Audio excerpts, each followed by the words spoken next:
Gunsmoke. Brought to you by L&M Filters. This is it.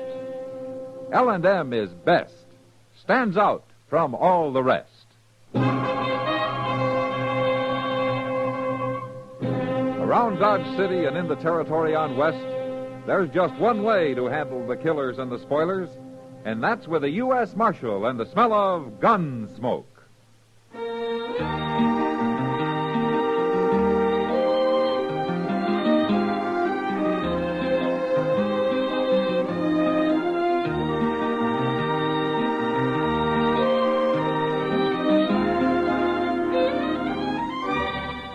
Gunsmoke, starring William Conrad.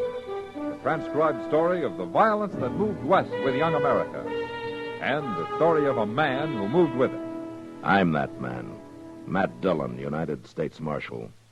The first man they look for and the last they want to meet. It's a chancy job, and it makes a man watchful.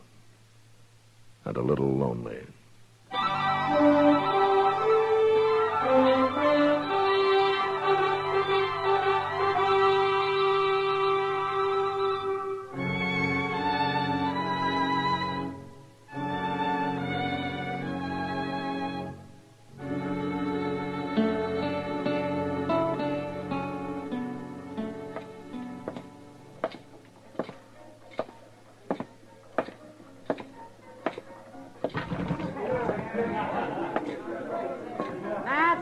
What? Over here, Matt. Oh, right. Well, how are you, Kitty? Where'd you get the crowd? Oh, some trail herd just came in. Circle B, I think. Oh? Come on upstairs and have a drink with me. I gotta get clear of here for a few minutes. All right, let's go. Yeah, they are kind of loud, aren't they? They sure are. You ever get fed up with it, Matt? Fed up with what? Everything. Come on in. Oh, make yourself to home. Yeah, thank you. What's bothering you, Kitty? Oh, nothing special. Just the whim-whams, I guess. Ah. Pour us a drink. Okay. You know, since you're so fed up, why don't you get out of it? Go back east. Get married and settle down. Nice, quiet bank clerk, a tub of wash, and a cook stove. And, kids? I'd like kids. Let's have that drink. Yeah. Here you are.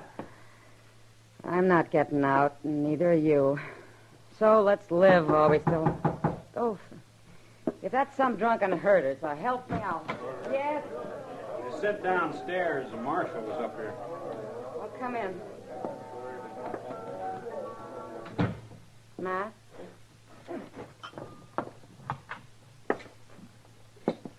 What's on your mind, fella? I thought maybe you could give me some information, Marshal.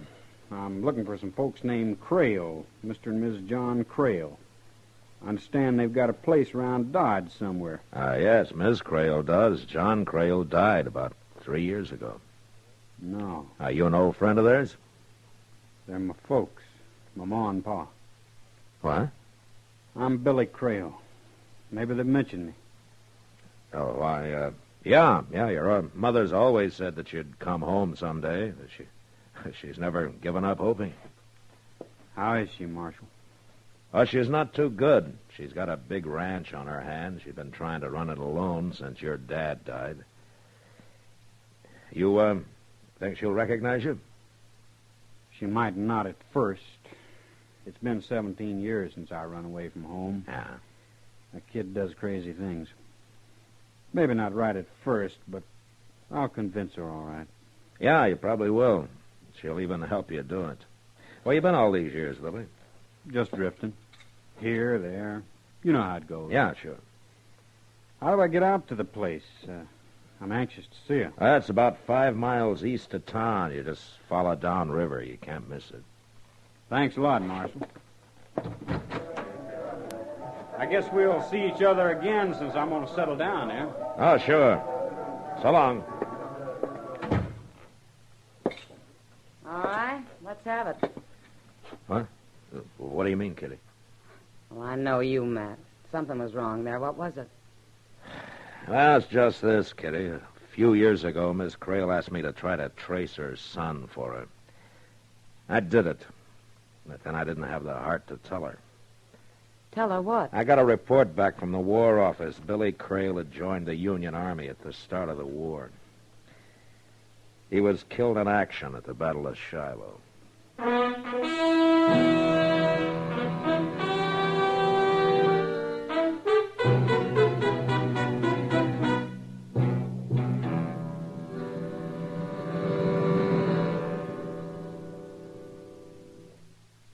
This is it, L&M Filters. It stands out from all the rest.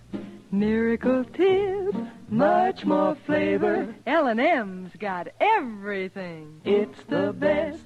Yes, L&M's got everything. Superior filtration, superior taste. Superior filtration because of L&M's superior filter. White, all white, pure white. The purest tip that ever touched your lips. Superior taste because of L&M superior tobaccos.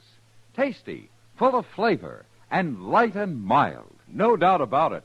L&M is America's best filter tip cigarette. This is it, L&M Filters. L&M's got everything. It's the best.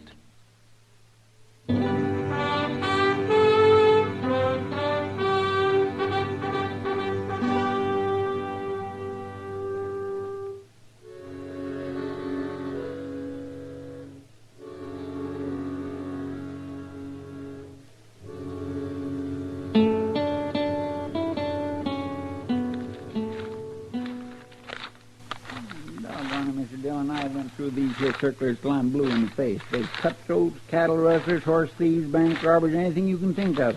There ain't nary one of them fits the description of that Crail fellow. I'll just keep looking, Chester. Might be 2 or 3 years back, but I seen that face of his somewhere. And it had to be in one of these circulars. Well, I just don't understand how he figures to get away with it. You can't fool a man's own ma. I might in this case. She hasn't seen him since he was a boy, and she's pretty old now. Her eyesight's failing her, and her memory's none too good. Well, with that ranch and all the money she's got put away, he sure stands. Wait a minute, Chester. You find something, Mr. Dillon? Uh-huh. Yeah, I thought so. He sure looks like him, all right. It is him. 3 years ago. Height 6'1", weight 185, sandy complexion, so on, so on. Sure so on. fits him. Wanted in Lubbock for questioning in connection with the holdup of the Lone Star Bank. Previous arrest, Pecos Crossing, cattle theft, acquitted for lack of evidence. Convicted San Antone 8 years ago, armed robbery, served 4 years, paroled.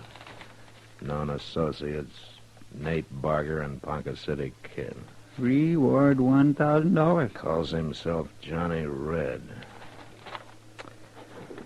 Well, Chester, Yes, sir. let's go get him.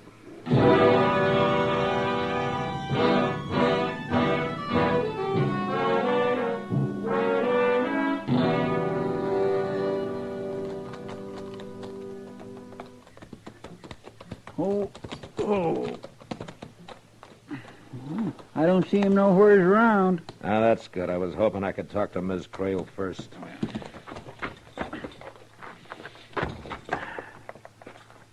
Think you'll put up a fight, Mr. Dillon? I don't know, Chester. Who is it? Hi, it's Marshal Dillon, ma'am. Well, if this ain't a surprise now. Come on in and set a spell, Marshal. Oh, thank you, Miss Crail. It's good to see you, Marshal. And you, too, Mr. Proudfoot, isn't it? Yes, ma'am, please. I wasn't too sure. My eyes ain't quite... Well, come on in, gentlemen. Oh, land sakes, I do like company, and seems like nobody ever comes out this way no more. Now, set yourselves down there now. Well, thank you. Rest your feet, and I'll get you a cup of coffee. Oh, don't bother, Miss Crail. We don't have much time. Time? Well, it won't take no time. I got it already made. I'm just fixing to have some myself. You might take your hat off, Chester. Land alive. If a body can't do a little something for her company, she ain't fit to have none. Well, I guess it does get pretty lonesome out here at that. Well, it did. Oh, I've got a big surprise to tell you about, Marshal. Your, son? Oh, shucks. The way gossip flies around Dodge City, a body couldn't have a chance to get ahead of it. Oh, here you are. Thank you. Yes, Thank sir. you. He's come home. Just like I always knew he would. Has he changed much, Miss Crail? Oh, good heavens, yes. Well, he was just a boy when he went away, and now he's a grown-up man. He's fine and strong. Uh-huh. Then there's no doubt in your mind that this really is Billy, huh? That's downright silly, Marshal. Well, you can't fool a mother. She can always tell her own. Why, the second Billy walked up on that porch and said, "How are you, Ma?" I knew him just like that. I see. You know, I'd been sort of going downhill since John passed on. The work was hard, and seemed like I'd kind of lost my reason for living.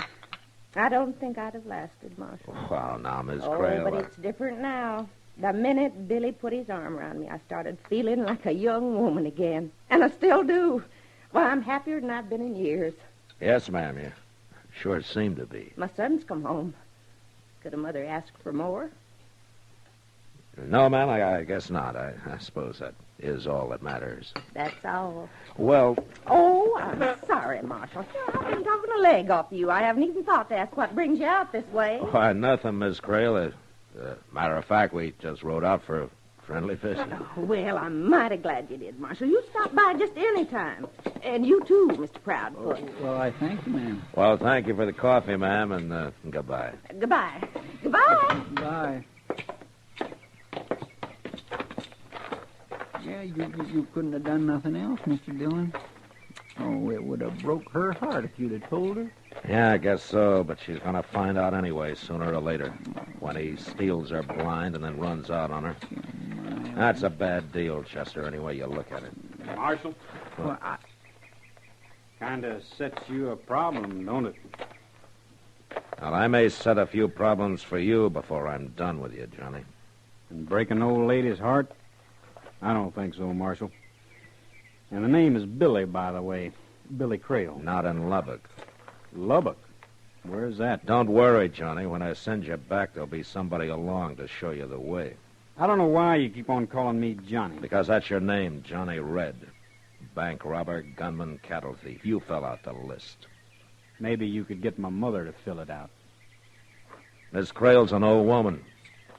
She doesn't know that her son was killed at the Battle of Shiloh. That report was a mistake, Marshal, but I figured it was best to let it stand. See, I deserted 2 weeks before Shiloh. Oh, yeah, sure you did. I don't know where you got this crazy idea I'm somebody named Johnny Red. And before you go off half-cocked, I'd say it might be a good idea to check with the sheriff in Lubbock. Meanwhile, I figure it's like your friend there was saying. You wouldn't want to break an old woman's heart, would you?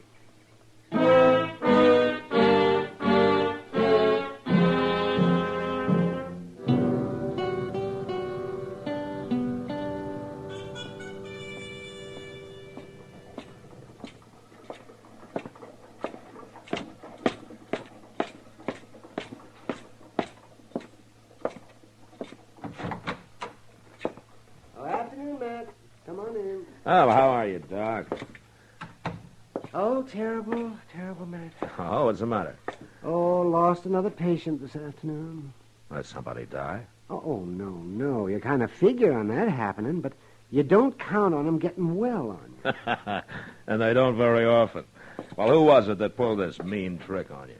Old Lady Cray. Oh? Mm-hmm. A month ago, I wouldn't have figured her to live through the winter. Well, I even thought she might leave me something in her will, too, but Well, doggone it, she was jumping around out there this morning as chipper as a young filly. Ah, she's a young mother now. Well, that's no joke, Matt. That's exactly what it is. That boy of hers has been home 3 weeks now, and it's made a new woman out of her. Yeah. Only he's not really her boy, Doc. Huh? Well, no, what do you mean by that? He's an ex-convict from Texas. I had a reward circular on him from Lubbock. Oh, now, wait a minute, Matt. He might be able to fool other people, but I his know. own mother... A mother can always tell her own, huh? That's right, yeah. Maybe this is the exception that proves the rule. Well, if you really think that...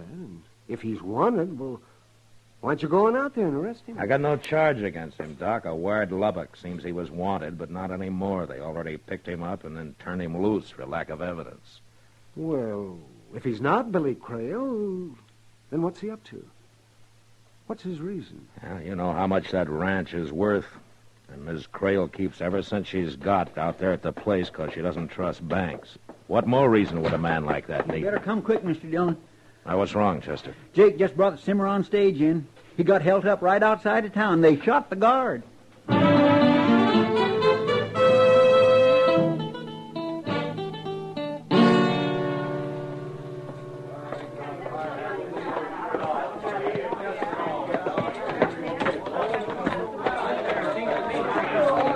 Will you let me through here, please? Please, will you stand aside and let Doc get in there? Please. Well, they finally got to me, Marshal. How'd it happen, Jake? The boldest thing I ever seen. Was about 3 miles out of town. They throwed some cottonwood limbs across the trail, so I'd have to pull up, and that's when they jumped me. How many of them? Just 2. A couple I never seen before. Brassy as sin. Didn't even bother to wear masks. And they hauled off and shot Barney there without even giving him a chance. What did they get, Jake? The cash box. I don't know how much was in it. Oh, Matt. Yeah, Doc. There's nothing I can do for him, Matt. 2 bullets right under the ribs. I doubt if he even knew what hit him. Well, take charge of it, will you, Doc? Matt, somebody said Barney got shot. Yeah, he's dead, Kitty. Oh, Jake, would you recognize either of those men? Oh, sure. Like I say, they didn't worry none about being seen. One of them was a tall, skinny fella. The other one was a kind of a kid. The tall one called him Ponca. Ponca?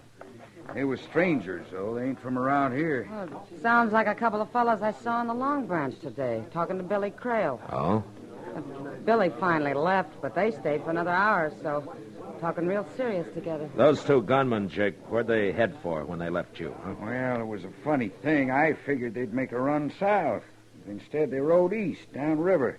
That trail don't lead nowhere. Yeah, except to the Crail Ranch.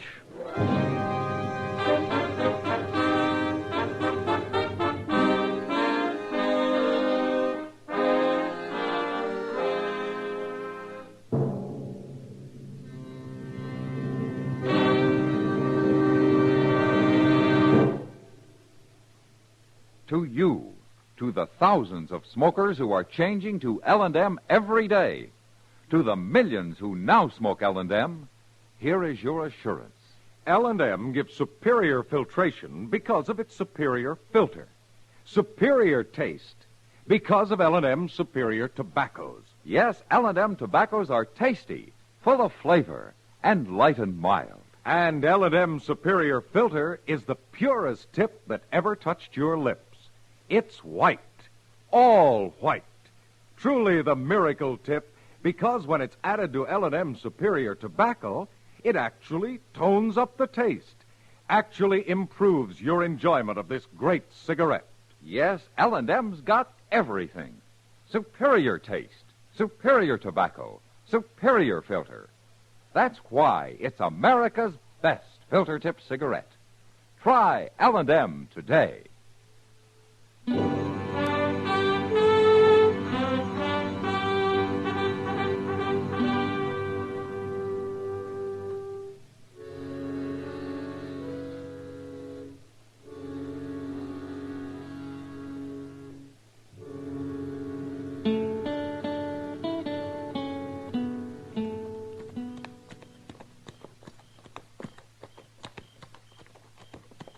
No sign of life, Mr. Dillon. Looks real quiet. Yeah, too quiet, maybe. No lights, neither. Pull up, Chester. Let's walk from here. Yes, sir.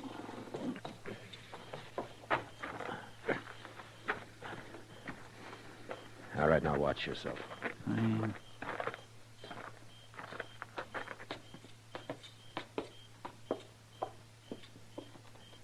Now, when I jerk the screen open, I'm going to go in fast. I'll keep you covered, Mr. Dillon.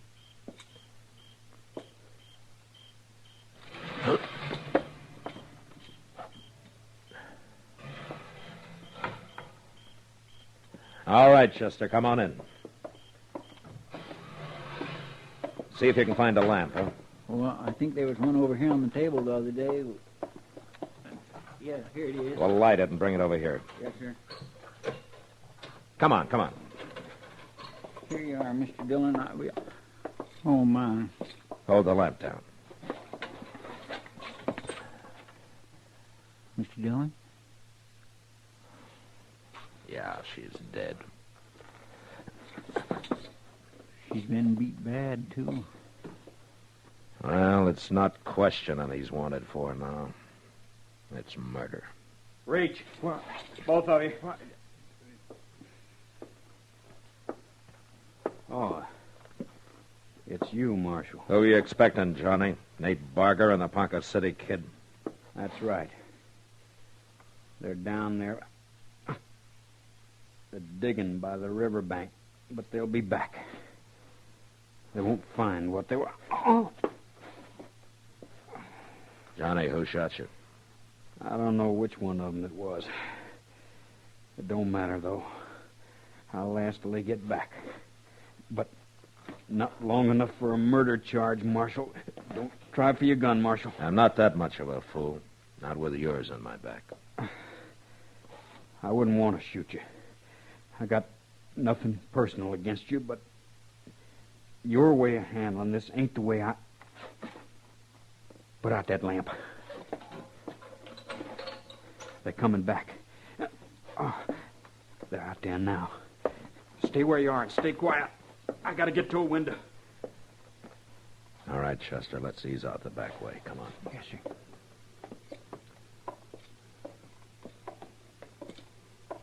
Here, over here.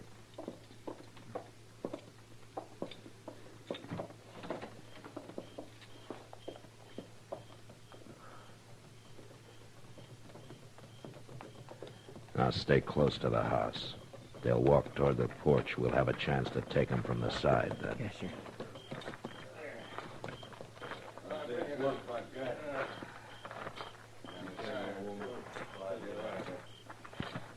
Tell you one thing. Yeah. You're still alive. She's sure ain't gonna lie about this time.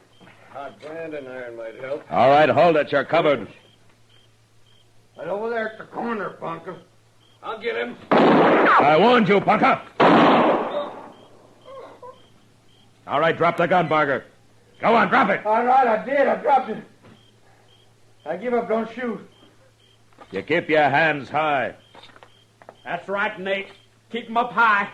Johnny, no. Say hello to Ponca for me. No, Johnny, just no. Johnny, I had my hand.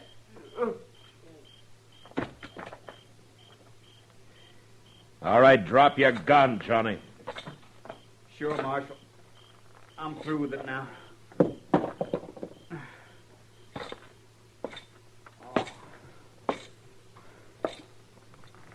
He had his hands in the air. You had no call to shoot him. You'd have took him in alive. He might have got out of it. This way it works out better. More sure.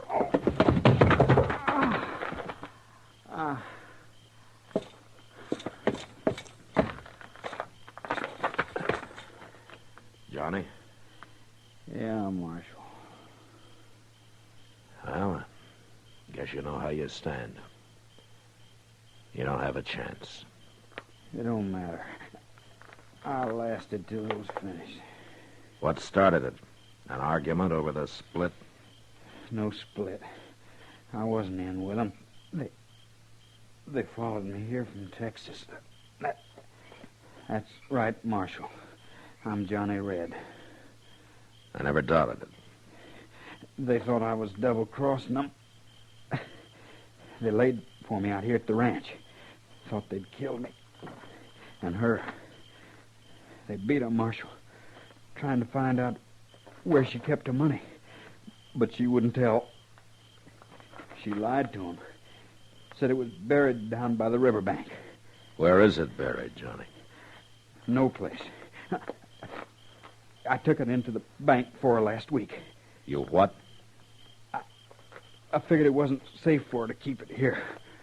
Been a lot easier to get your hands on it, though, when you were ready to leave, huh?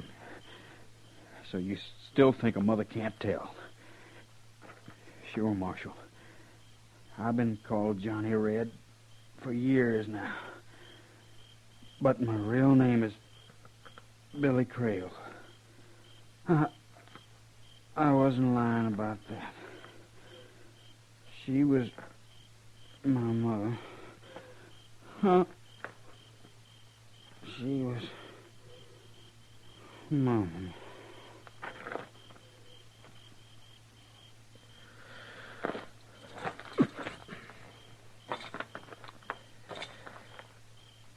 Well, He was Billy Cray after all. yeah. If he'd have just stayed away, hadn't come back home, she'd still be alive. It was her own son, you might say, that caused her death. Doc says she wouldn't have lived through the winter anyway. And Billy made her happy for a month at least. I don't know, Chester. I don't know.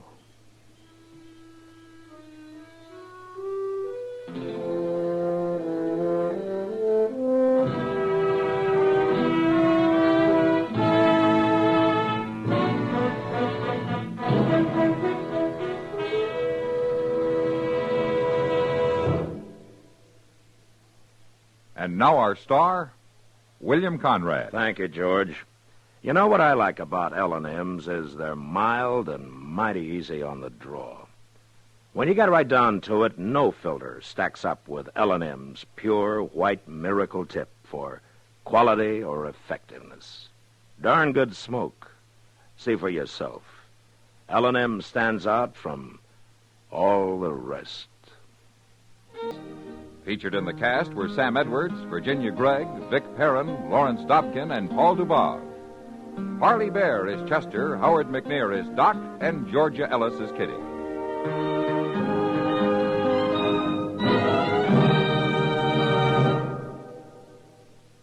Put a smile in your smoking.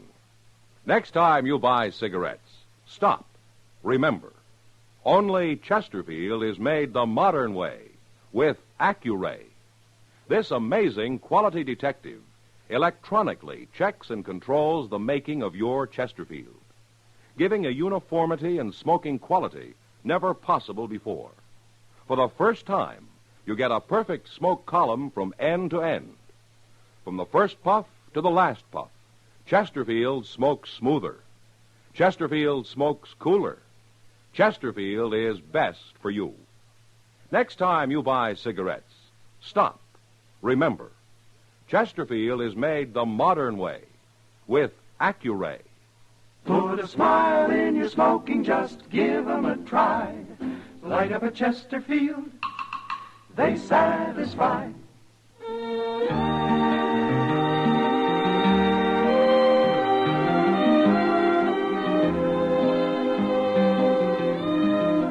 Remember, listen again next week for another transcribed story of the Western frontier when Matt Dillon, Chester Proudfoot, Doc, and Kitty, together with all the other hard-living citizens of Dodge, will be with you once more.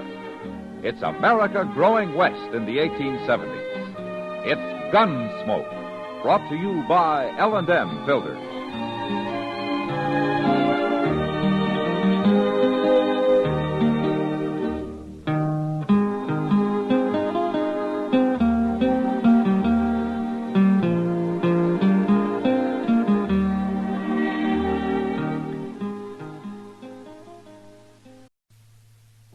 Toasties, the heap good cornflakes, is proud to present Gunsmoke.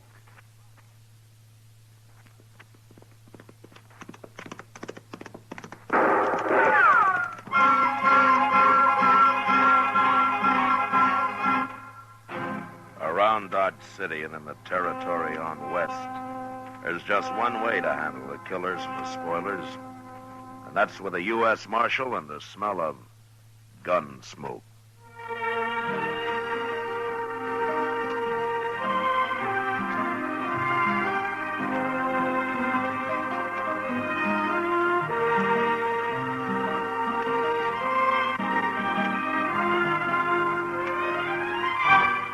Gunsmoke, the story of the violence that moved west with young America.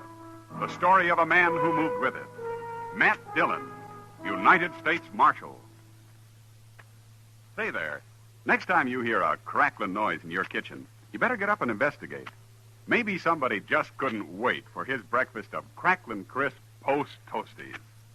And that's a treat you shouldn't miss. Post Toasties, you know, are the heap good cornflakes. Why, after one taste, I'll bet anything you'll agree with me. Post Toasties is just the best thing that's happened to corn since the Indians discovered it.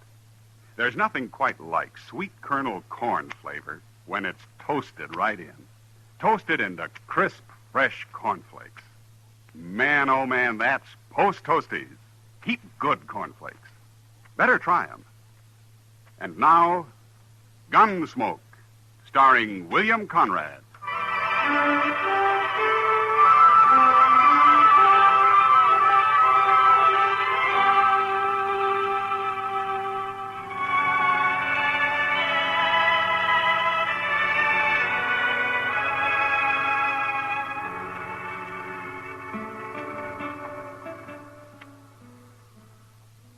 It's a darn shame, Mr. Dillon. Oh, what is, Chester? Well, before long it'll be too cold to set out here of an evening. Winter's too cold, summer's too hot. How do you like spring, Chester? Oh, spring's all right, up here. But I remember back in Waco, we all got the ague every spring. Terrible fever. Makes a man feel like a harp with 1,000 strings. Yeah, I know, I've had it.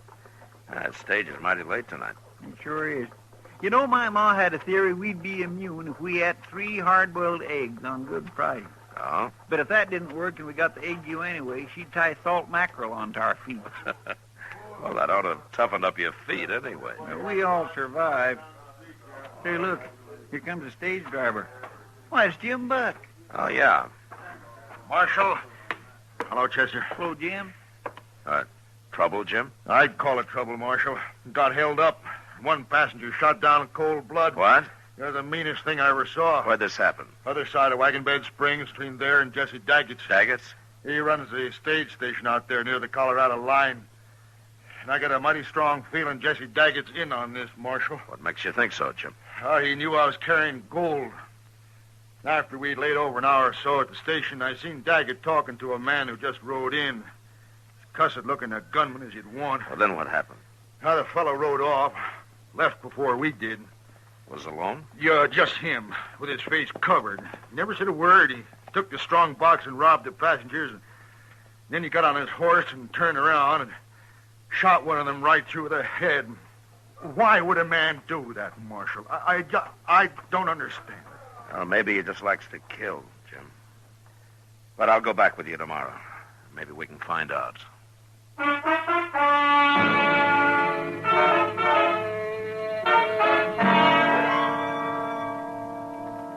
We made the trip down to the Santa Fe Trail next day, through Wagon Bed Springs and on to Jesse Daggett's stage station.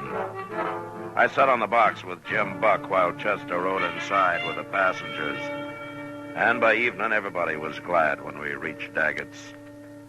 It was a typical road ranch with a large eating room and a row of sleeping quarters for the travelers. Jesse Daggett himself was a tall, angular man, gaunt and gray. He was quiet, but one could feel the trouble that lay inside him. The first chance I had to talk to him was in the yard after supper. Cold weather be coming soon. Have to lay in more whiskey. Yeah. You, had this station long? 3 years come spring. Built it myself. Pawnees try to burn it down now and then, but I'm still here. You plan to stay here, Daggett? Man's plans are his own, Marshal. I'm sorry. It was just an idle question. It's all right. Yeah, I think I'd like it here myself. No neighbors, but lots of company passing through. It ain't all good company. Lots of people travel, good and bad. True. Like the man who held up Jim Buck's stage yesterday and shot that passenger. What about him? Well, you might call him the bad kind, don't you think? What I think won't raise the dead, Marshal. It might keep more people from dying, though. I figured that's what you're doing. You're looking for that fella. Jim Buck thinks it might have been that gunman you were talking to here the day of the holdup. That was Nat Pilcher. But I don't care what Jim Buck thinks. Well, everybody expects a stage to get held up once in a while, but it's a different matter to shoot people down for nothing. I don't figure this man, unless he's just a born killer. He could have a lot of reasons. Men are all different. Yeah, sure. All got different reasons for doing what they do, living the way they live. Guess it's what's happened to them in the past spells it out. That's true. I'll tell you something, Marshal, but ain't what you want to hear. I believe in letting every man kill his own snakes. Now, this business is between whoever the bandit is and me. Is that it? That's it exactly. Every man for himself, you might say. I won't interfere, but I won't help. I see. Got to be like that. Even though a man was killed for nothing? Let dog eat dog, I say. Yeah. I hope you won't regret it, Daggett. One more regret won't break me, Marshal.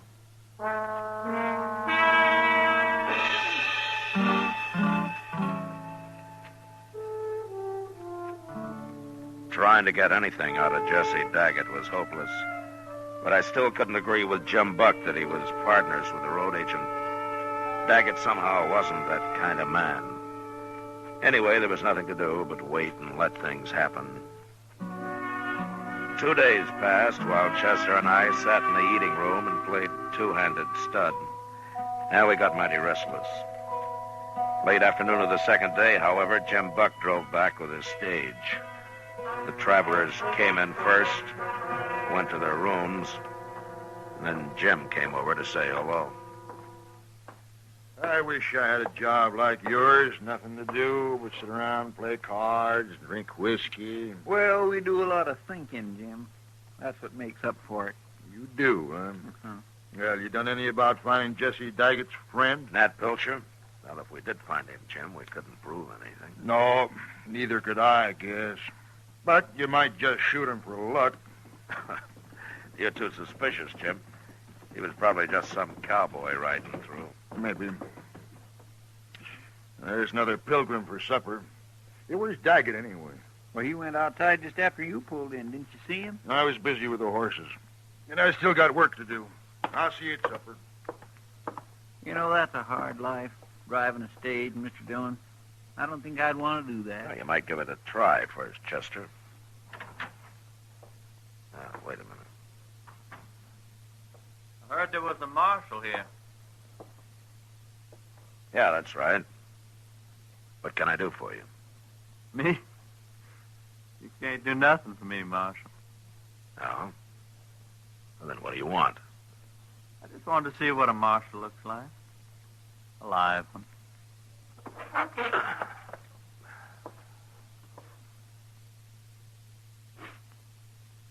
Satisfied? Sure. Then get out of here. You're touchy, Marshal. Real touchy. But I don't aim to start no trouble. I only come in to say hello. Friendly like. What's your name? Pilcher. Nat Pilcher. I thought so. Sure. I'm a friend of Jesse Daggett's. An old friend. Where do you live, Pilcher? You got a job around here? I'm a cowboy, Marshal. Know anybody needs a good hand? Oh, what do you do besides ride? Funny. You ask that. Is it? You being a lawman, dear. Ever hear of Charlie Hall, sheriff over in New Mexico? I have. They say Clay Allison shot him. That's what they say, Marshal. But I know for a fact it wasn't Clay. Nice meeting you, Marshal. See you later.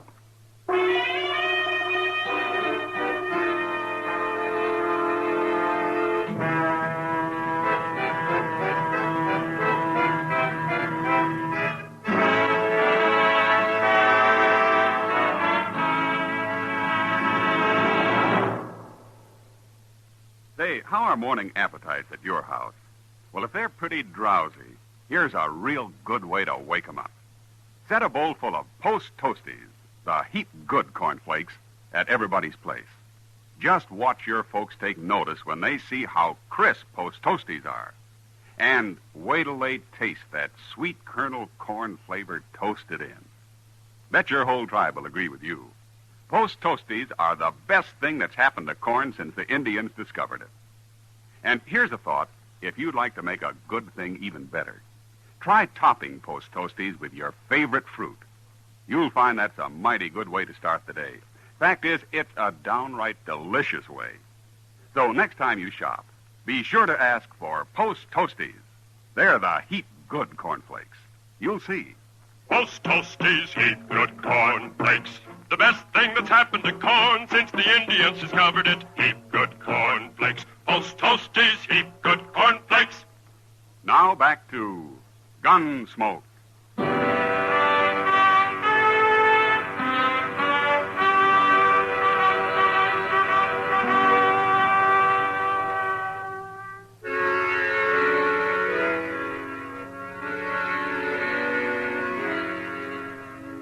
Jesse Daggett's stage station lay on the prairie miles from anywhere.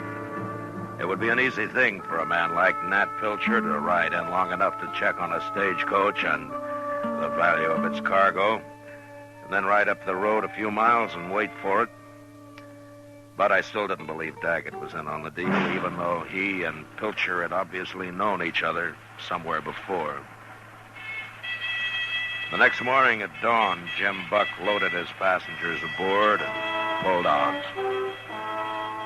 Daggett and I stood there and watched the little cloud of dust as it moved up the Santa Fe Trail toward Wagon Bed Springs. Make Dodge tonight, and he'll be back here tomorrow.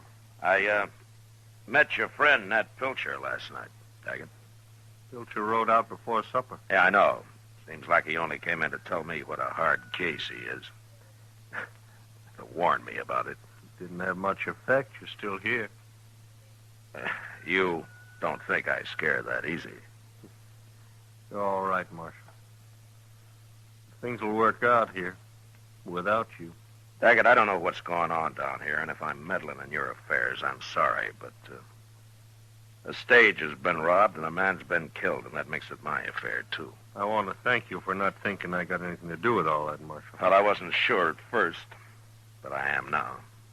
Even so, I'm not going back to Dodge without a man. No, I suppose you won't. Well, let's go inside. Sure. You, ought to plant some trees there, Daggett. It'd sure improve the place. Not enough water. I'll dig for it, then. You'll never get a woman to come out here and marry you unless you've at least got some trees. How's that?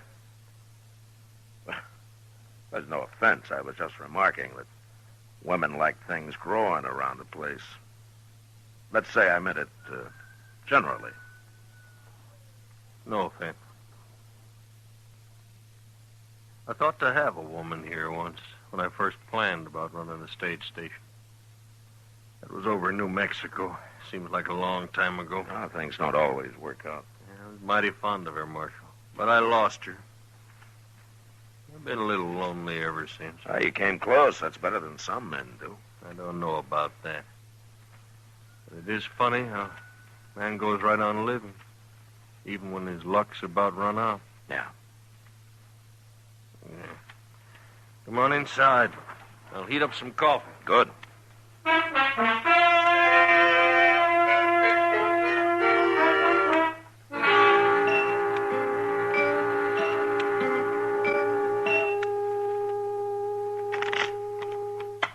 Cut him, Chester. Mr. Dillon, do you mind if we don't play anymore? I'm beginning to see things. It's okay with me. The stage ought to be here soon anyway. I just think Jim Buck's been all the way to Dodge and back, and we just been sitting here another 2 days. Well, waiting's always the hardest part. Well, there's the stage now. At least there'll be some people around here. Yeah. Hello, Jim. Come out here, Marshal. What? More trouble, Jim? You stop me again, Marshal. By heaven, I'm going after him now if you don't. Take a look in the coach here.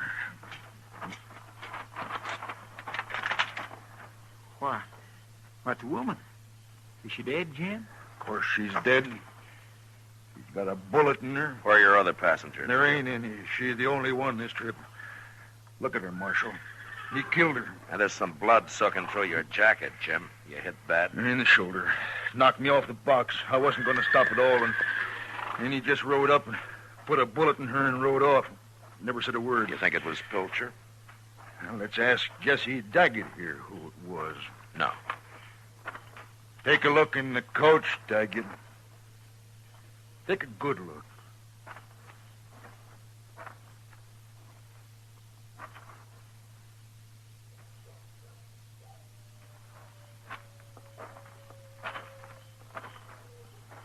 Well, Daggett, what do you think of killing women?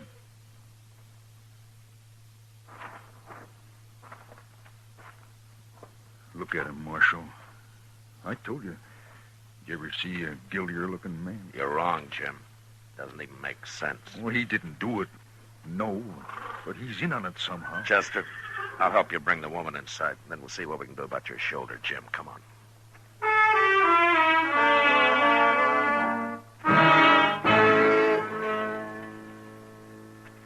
It doesn't make sense. None at all. But I figured it would soon. And after I did what I could for Jim Buck's shoulder, Chester and I buried the woman, put a cross over her grave. We'd find out later who she was. The rest of the night, we took turns watching for a move from Jesse Daggett. And sure enough, an hour before dawn, he saddled up and rode out into the prairie. We let him get a little start and then took a couple of his horses and followed him. You think he's going to meet Pilcher? If he can find him. We must have come 10 miles already. Yeah, about that. We shouldn't have let him get so far ahead of us, though. Well, we're right on his trail. Yeah, I know. Hey, what's that up there? Huh? Look. What's the man? Yeah, come on. Come on.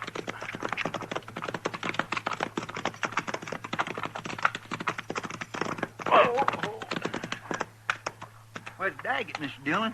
He's been shot. Yeah.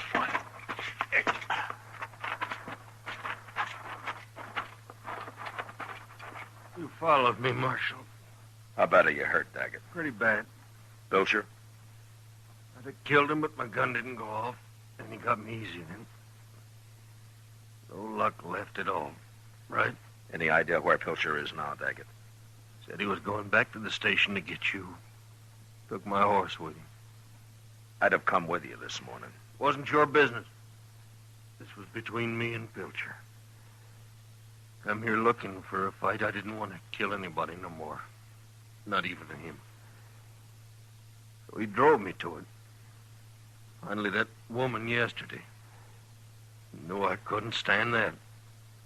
You mean he shot her and the other passenger just to prod you into a fight? Marshal, I'll tell you now about... I had a woman out in New Mexico. Nat Pilcher tried to run off with her.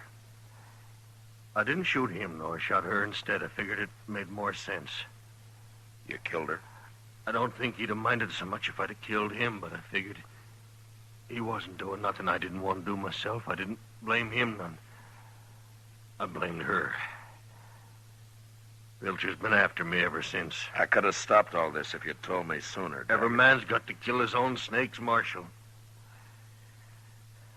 I tried. You can have them now. I ain't gonna live long.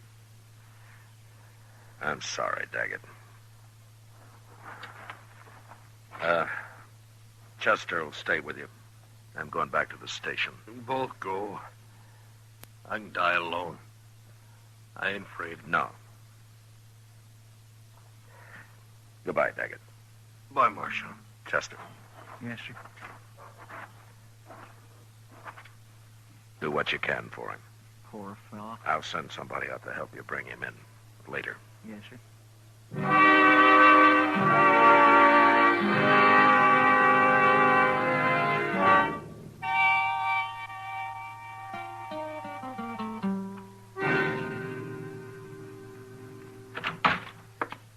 It's about time you got here, Marshal. Where's Pilcher, Jim? Out back, looking for whiskey. Where's everybody else? It's been a busy morning. How's your shoulder? It hurts. I gotta get up to Dodge somehow and see it. Morning, Marshal. Oh. Hello, Pilcher. You been riding? So have you. Man like me rides a lot, Marshal. You should have kept going. I wanted to see you again before I left. That's what Jesse Daggett told me. I'm gonna kill you. And then Jim here. Oh, no, wait a minute. Shut up, Jim. Pilcher, you can drop your gun belt and take your chances in court. If you like. My chances are better right here, Marshal. It's your choice. It's always been my choice. Except for the night Jesse Daggett shot his wife. Did he tell you about that? It doesn't matter now. To me, it does. You... No!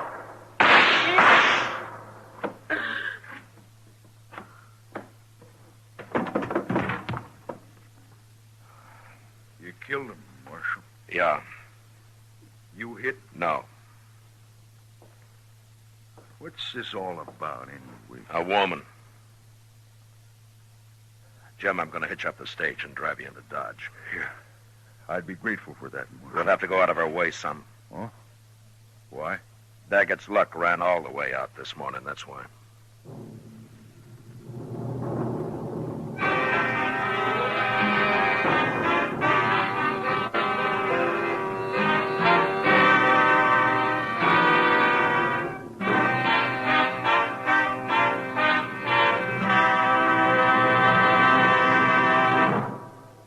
In just a moment, we'll tell you about next week's adventure on Gunsmoke. Say, Mother, want to see your small fry eat a better breakfast than ever? Well, may I suggest that you dish him up some sugar crinkles to start with? Sugar crinkles, you know, make breakfast more fun than a circus. Sugar crinkles is the sugar rice treat that's just right sweet. It's high time to forget these sugar-coated cereals that seem too sweet to you and those others that don't seem sweet enough to the kids. Just pour out crisp golden sugar crinkles and see how just right sweet a sugar-coated cereal can be. Just right sweet. Be sure to get several packages of sugar crinkles because they're great for snacks. Kids love them that way. Kids love them anyway. Try sugar crinkles and you'll love them too. Remember, new sugar crinkles is the sugar rice treat that's just right sweet. That's just right sweet.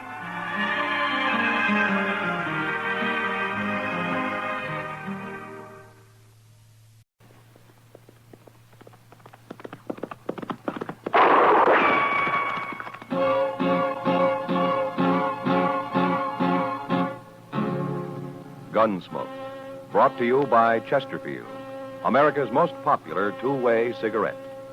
What a pair. Chesterfield king size at the new low price. Chesterfield regular. Around Dodge City and in the territory on West, there's just one way to handle the killers and the spoilers, and that's with a U.S. Marshal and the smell of Gunsmoke.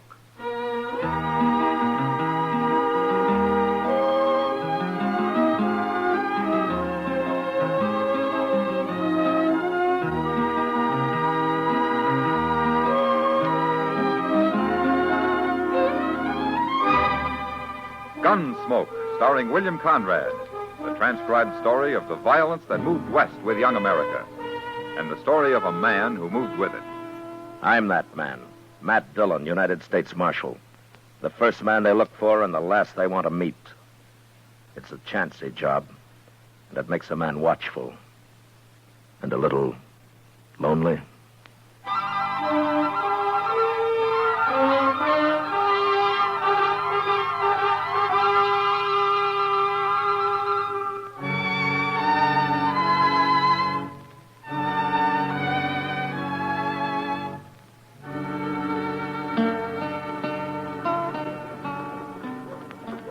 Mr. Dillon, I wonder what Dodge would be like if there wasn't always a crowd moving up and down Front Street. Uh-huh.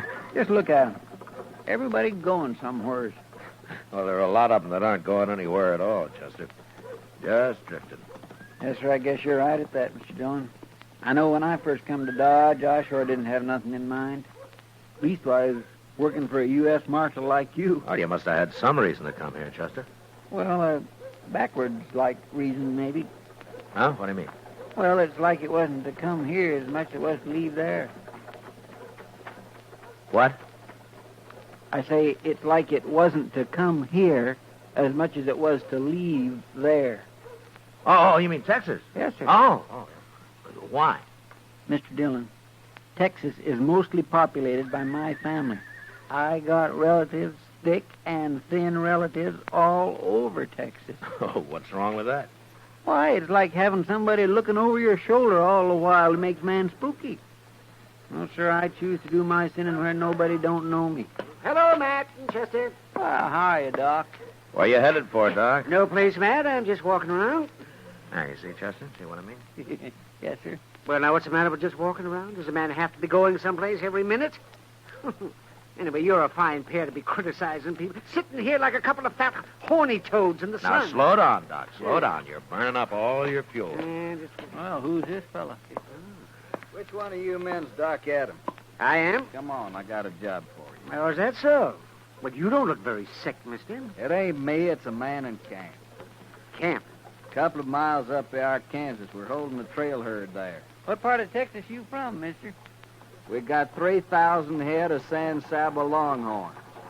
And it's been a plumb miserable drive all the way, and I ain't no temper to answer any more fool questions. All right, then, get don't going, answer. Doc. Now, hold up a minute there, young fella. Now, what's the matter with this man of yours? You'll see when you get there. Well, tell me now, else how will I know what to take? Look, Doc, it wasn't my idea to come get you. Ken Talley made me come. And who's Kin Tally? The trail boss. Now, you ready to go? Well, you tell me what's wrong with the man, and I'll go. Doc. What? I think I'll ride out with you. Who are you? My name's Dillon. Well, you're the marshal here, ain't you?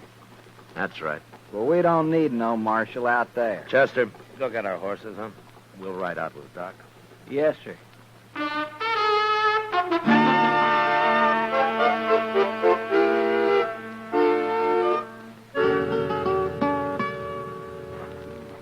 I brought the doc, Ken. How many doctors they got in Dodge anyway, Choke? That's the doc there. Well, who these other two? My name's Matt Dillon, Tully. This is Chester Proudfoot. How do you do, Mr. Talley? Dillon, huh? Well, I didn't send for you, Marshal. Yeah, I know you didn't. Then what are you doing here? That's a sick man lying in the blanket over there by the fire? You can get mounted and ride right back to Dodge, all three of you. We don't need Doc no more. Oh, no, you don't, mister. If that man's sick, I'm going to take a look at him. It's all right, Doc. Forget him. Come on, Doc.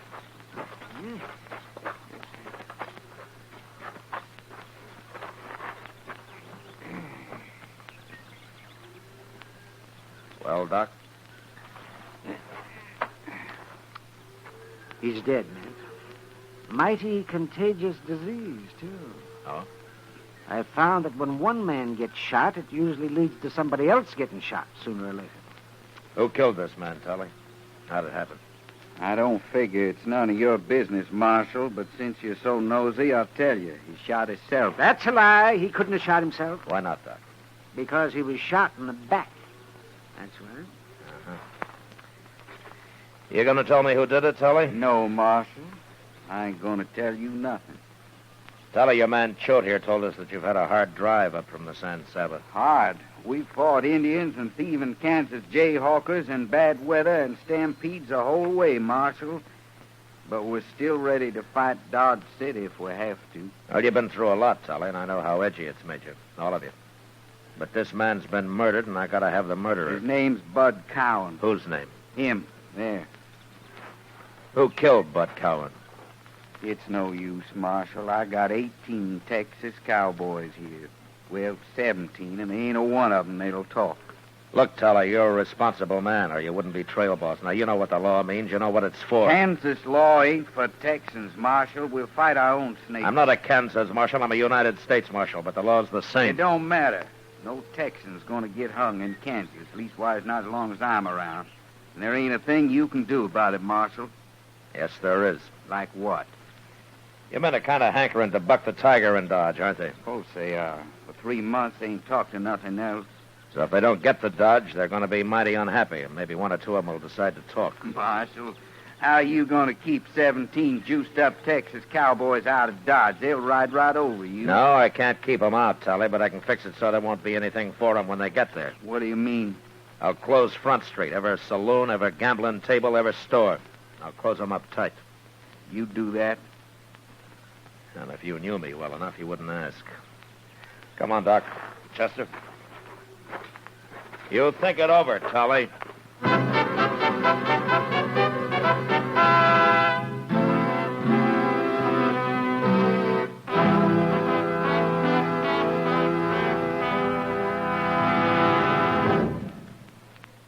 What a pair. What a buy. King-size Chesterfield, now at the new low price. And Chesterfield Regular. They're the quality twins. The same highest quality. The same low nicotine. Either way you like them, you get the same wonderful taste and mildness. A refreshing smoke every time. Change to Chesterfield, America's most popular two-way cigarette. Yes, the Chesterfield you smoke today is the best cigarette ever made. What a pair. Chesterfield Regular, Chesterfield King Size. They satisfy millions. They're best for you.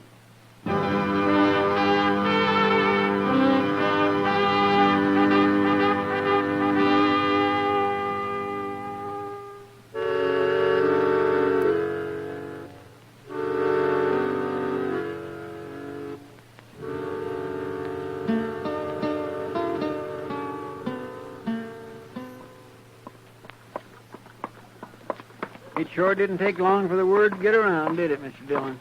Ken Tully followed us to town yesterday, Chester. He's smart enough to know how the businessmen would react.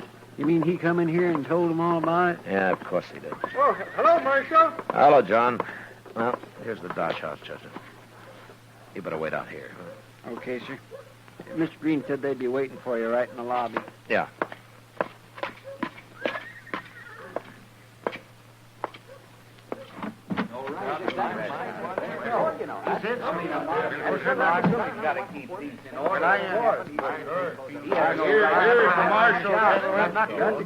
Well, I'm glad you came, Marshal. Well, what can I do for you, Mr. Green? No, quiet, gentlemen, please. I'll do the talking. Marshal Dillon. As you can see, most of Dodge's leading businessmen are present here. Mr. Tompkins, Mr. Jonas, Mr. Botkin, Mr. Teeters. Yes, sir. And I'm here as owner of the Dodge House. Marshal, you know why we're here as well as we do. Because I told Ken Tully I'd close Front Street. Huh? Exactly. And we won't stand for that, Marshal. We need that Texas money, and we're going to get it. Gentlemen, a man was murdered out at that camp. Oh, he was just some Texas cowboy, Marshal. The prosperity of Dodge is certainly more important than him. Don't you agree, gentlemen? Now, wait a minute. You mean that you so-called good citizens of Dodge are putting a few dollars above the value of the law? Even above the value of a human life? Don't preach to us, Marshal Dillon. All the men you've killed. Mr. Green, I never killed a man in my life except in the performance of duty or in self-defense. All right. All right, that's not important. We're wasting time, gentlemen. I'm hired to enforce the law, and I'm going to do it any way I see fit. Now, is that clear? Well, then we'll complain about you, Marshal. We'll all write letters to Washington and have you fired. You will, huh? Good. Fine, that's fine. Then maybe I can get a little sleep for a change. Start walking around like an ordinary man instead of jumping at shadows thinking somebody's about to shoot me any minute. Yeah, go ahead. And maybe I can afford to have a few friends again. Instead of everybody looking at me sideways like I was some kind of a rattlesnake. Gentlemen, I might not have to kill anybody again as long as I live. Yeah, you go on. Write your letters. You'll be doing me a great big favor.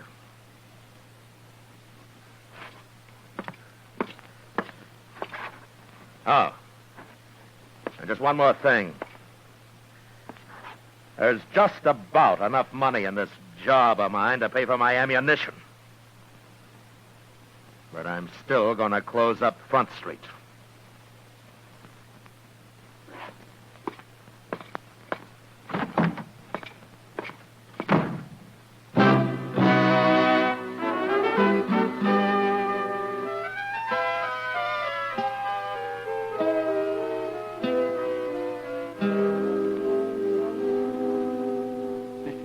Yeah, what is it, Chester? What'd you say to Mr. Green and them other men yesterday? Huh? Why? Oh, I don't know. I'm just curious. Well, I said the same thing that you'd say, Chester. At least I hope you would. Oh, yes, of course I would. And I sure do thank you, Mr. Dillon.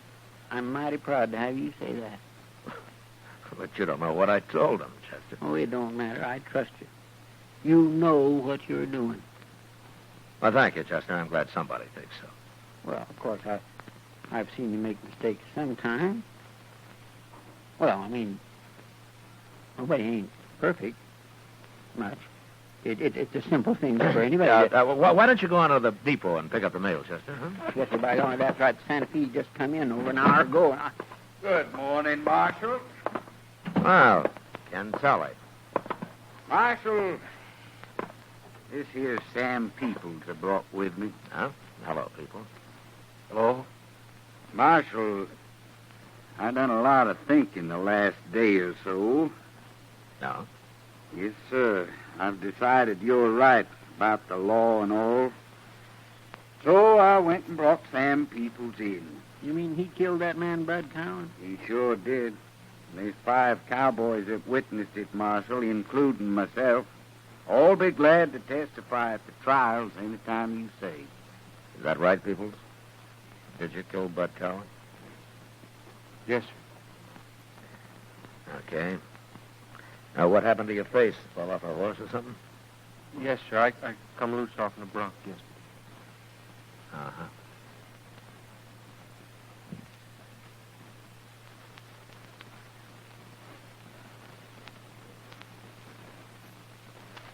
Okay, lock him up, Chester. All right, sir. Everything all right now, Marshal? Well, I'll let you answer that, Tully. No hard feelings on my side. Just don't let him get away now. One murder is all I can produce for you. See you later, Marshal. Well, come on, people. The cells is out back here. Wait a minute, Chester. Yes, sir? Bring him back here, huh? Yes, sir. Come on, people. Peoples, tell me something. Are you a Texan? No, sir, I ain't, Marshal. And what are you doing with that San Saba outfit? I run into them when they was bringing their cattle across the Cimarron, sir.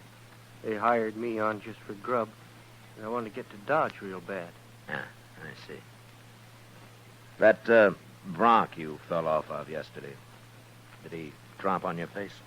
Yes, sir. Well, sort of. Mm-hmm. I'd sure like to see that horse. You would? Yeah. Be kind of interesting to see a horse that's got hooves like a man's fist. Yes, sir.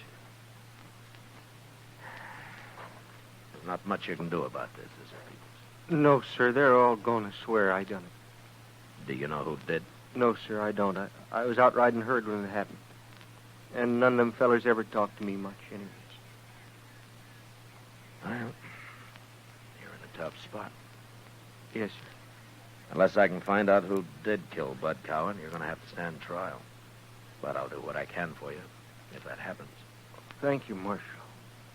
But I don't guess there's much anybody can do. All them fellers testifying. Well, we'll see. Go get him something to eat, will you, Chester? Yes, sir. I'll be out on the street. Ken Tully's men are going to be feeling free to do about anything from now on.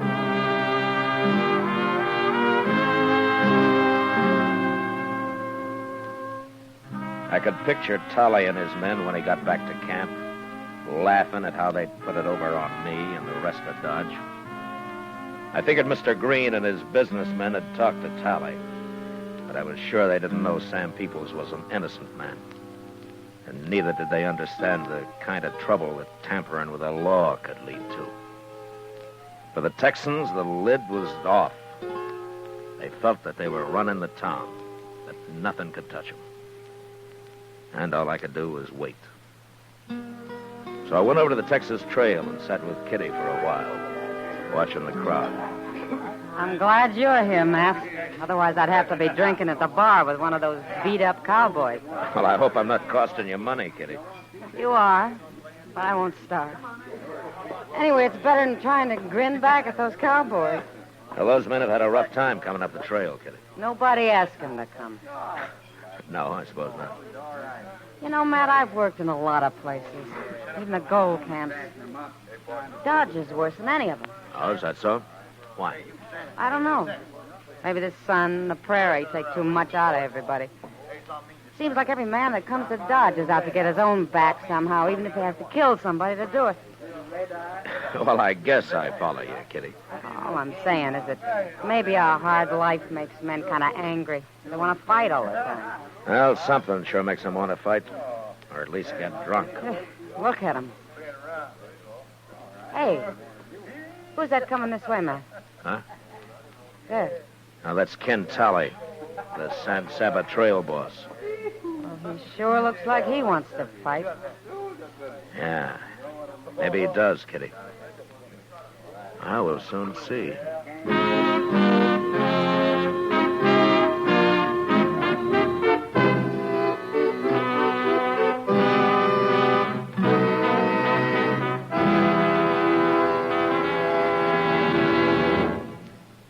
We will return for the last act of Gunsmoke in just a moment.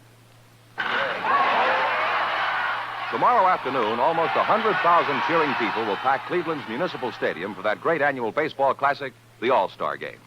I guess there isn't a fan in the country who wouldn't like to be there. And you folks who are going will notice towering above center field, the mammoth Chesterfield scoreboard. Now, if you visited the American League dugout tomorrow, you'd want to say hello to the Yankees' famous catcher, Yogi Berra. He's a Chesterfield smoker. Has been for 7 years. And as he puts it, they're mild and they taste great. Yogi likes the regular size. Across the field in the National League dugout, there's another man you'd want to meet. The fabulous Stan the Man Musial of the St. Louis Cards. It's Stan's 11th All-Star game in his 11th year with Chesterfield. Now, he likes a long smoke, so he buys Chesterfield king size. What a pair they are. Musial and Berra. And what a pair these are. Chesterfield king size at the new low price and Chesterfield regular. It's America's most popular two-way cigarette. Try Chesterfields yourself. They satisfy millions. They're best for you.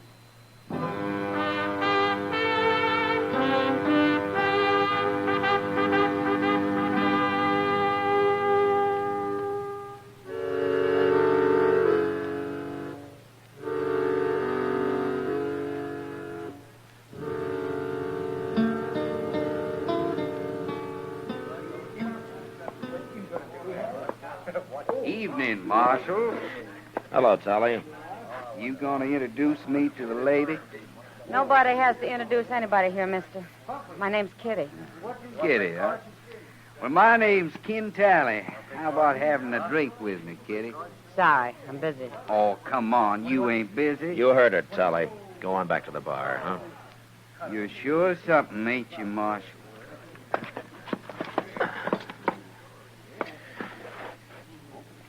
Why don't you get going? Okay. Okay, I'll go. Sure I will. Is he crazy or just drunk? I don't know, Kitty. Anyway, I'll bet he gets into trouble before the night's out. Well, if he does, there's plenty of room in jail for him. I take it you've already got a grudge against him. Yeah, I sure have. But it's not on my account. Huh? Whose? An innocent little fella called Sam Peoples. Sam Peoples? Yeah. Hey, wait a minute. Like a fight starting. Yeah. You stay here, Kitty. I'll be on the floor in a minute. Oh, you want nothing to do All right, hold it there. Hold it. What's the trouble, Marshal? You and this man settle your differences some other way, Choate. I won't have any gunplay here. Gunplay? Why, we wasn't fighting, Marshal. Was we, Jim? No, we was just haranguing each other, so. Me and Jim always talk like that, Marshal. Don't we, man? Why, looky there, Marshal. Ken Tyler's running off with the gal. Get in. Let's go outside and look at the moon. Sure. Let's! And I'll rub the rest of this bottle around in your face when you get up. All right, get out of the way, Kitty. Gladly, Matt.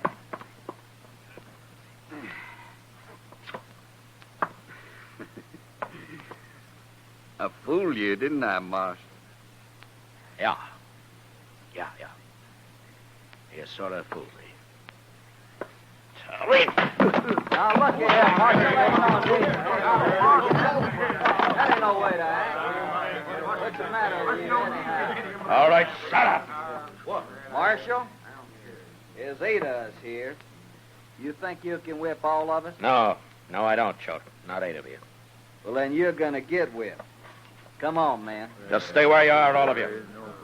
I'd be a fool to mix in a brawl with all of you men. I don't aim to try it. Looks like you ain't got much choice, Marshal. And we're going to beat you about half to death. No, you're not. No? Well, what's to stop us? Don't look like nobody in here's going to help you out. I'm carrying a gun, Choate. Oh, that. That don't bother us none, Marshal. Does it, man? Yeah. See, Marshal? We don't care about your gun. There's too many of us. Aren't you forgetting something, Choate?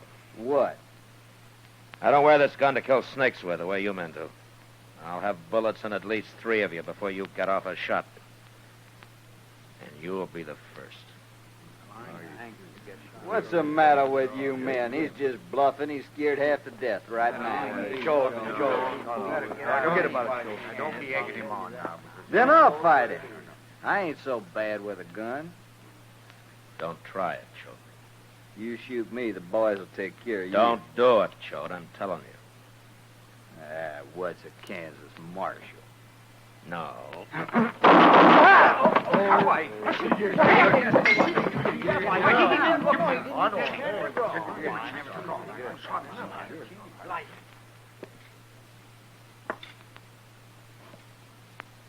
Well, who's next? Any more of you men want to die in this place? All right, then get out of here and get on back to camp. Move.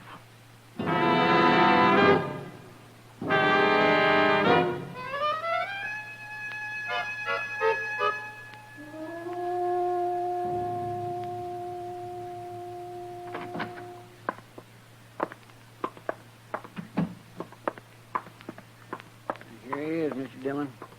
But he ain't singing very loud this morning. How's your jaw, Telly? Busted? Doc said you busted it on this side right here. I'm sorry. I guess I must have lost my temper. You sure did, Marshal. But the fight's out of me now. I'm plumb sober. You heard about Gil Choate? Chester told me. Choate shouldn't have gone up against you. No, he shouldn't. Well, now he's dead. It don't matter none, I guess. What doesn't matter? Choate's the man that killed Bud Cowan, Marshal. That's why I made him come to town for Doc, kind of punish him that way. Oh? Shot Cowan in the back. But I had to protect Choate anyway. You know how it is. What about Sam Peoples, Telly? Oh, him. Well, I'd wrote you a letter from Texas, Marshal, saying it was a lie. Anyway, I'm selling them cattle. I aim to be out of here in 2 days, Marshal. Uh-huh. Okay, Telly. Get going. We can be friends now, can't we, Marshal? You ever hear of a lawman with friends? We must have a couple. Yeah.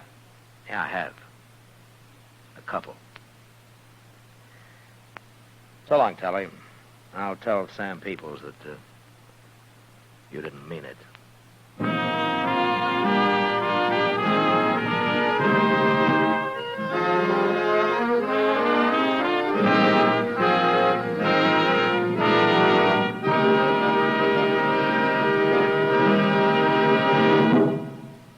here's our star, William Conrad.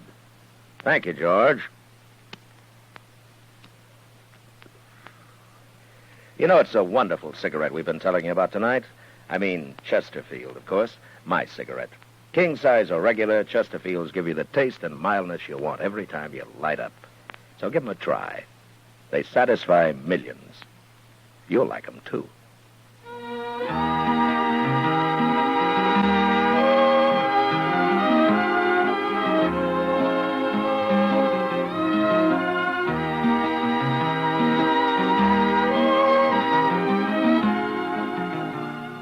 Gunsmoke, transcribed under the direction of Norman MacDonald, stars William Conrad as Matt Dillon, U.S. Marshal.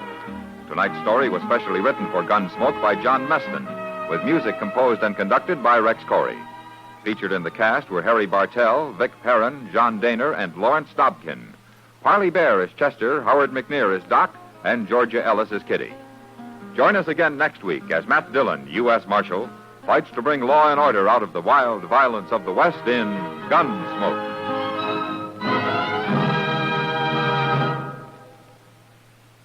Filter tip smokers, this is it. L&M Filters. At last, a filter tip cigarette with much more flavor, much less nicotine. L&M's Miracle Tip contains alpha cellulose for effective filtration. It's the filter that counts, and L&M has the best. Yes, this is it. As Patricia Morrison puts it, L&M filters are just what the doctor ordered. Buy L&M Filters, the light and mild smoke.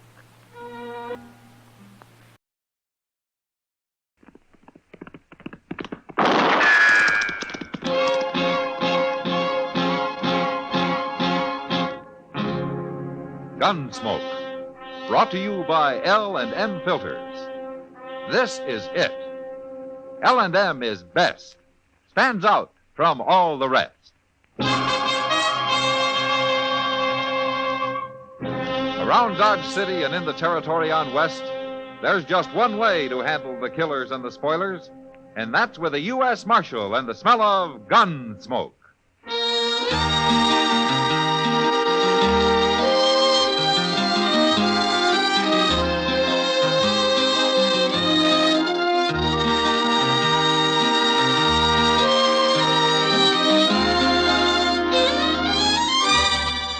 Gunsmoke, starring William Conrad.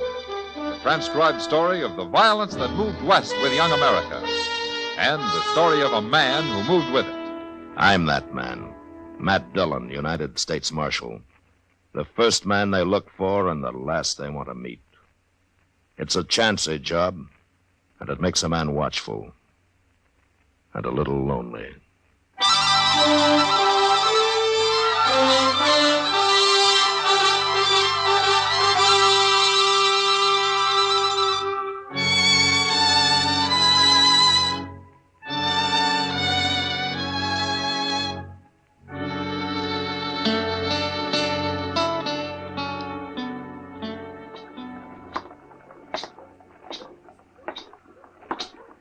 Morning, Doc. Chester. Hello, Matt. Hey, we've been waiting for you, Mr. Dillon. Oh, is there something wrong? Yes, sir, it's Mr. Doby. He's at the desk in the hotel there. He's real upset about something. He wants to see you. All right. You both wait here for me, huh? I'll be right out. Yes, sir. All right.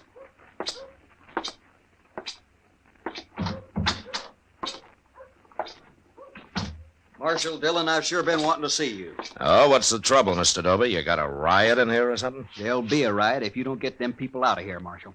What people? The Daggetts, that's who. Well, who are the Daggetts? Big Dan Daggett, he calls himself.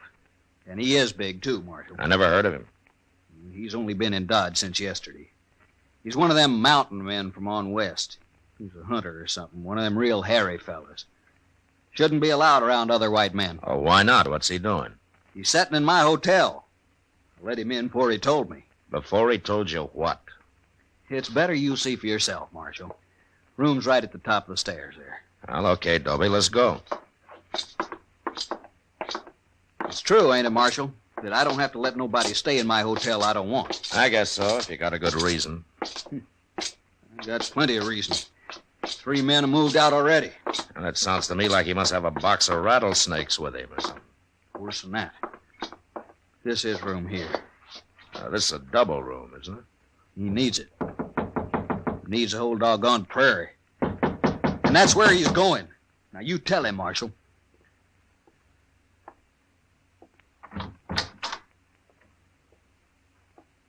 Hello? I got the U.S. Marshal with me this time, Daggett. Oh? I'm Marshal Dillon, Daggett. Dobie wanted me to come over here and meet you. Come on in. Well, you were right about his being big, Dobie. Man can't help being big. It's no offense. It's all right. There have been times I wished I was smaller. Not that I can't move as fast as any man. I'm easier to see is the only bad part. Tell me, Daggett, what's the trouble between you and Dobie here? It ain't my trouble, Marshal. All right, Dobie, I guess you better explain. There's nothing wrong here that I can see. It ain't him. It's his wife. What? You don't like my wife because she's an Indian, Marshal. That's a lie. What I care if she's an Indian. I don't understand. Where is she, Daggett? In the other room? We'll bring her in here. Dobie, you know what I could do to you with the fingers of this one hand? Just the fingers? Don't forget I got the Marshal with me. I use the other hand on him. He starts ordering me around, too. Now, wait a minute. This kind of talk isn't doing any good. You're probably pretty good with that gun, Marshal. But I've killed mountain lion with this knife. I ain't afraid of anything alive and not many ghosts. Ghosts? You even talk like a savage. All right, that's enough, Dobie. Daggett, I didn't come here for a fight. I came to see what all the trouble's about. Now, if it's something that has to do with your wife, tell me. It has to do with Dobie, not with my wife. That's a lie. Dan? There she is. Look, Marshal. If it is me they are talking about, Dan, why didn't you call me? It's nothing to do with you. He was trying to order me around. At least he was, Dobie there. I only told you to get her in here so the Marshal could see her. Well, now he's seen her.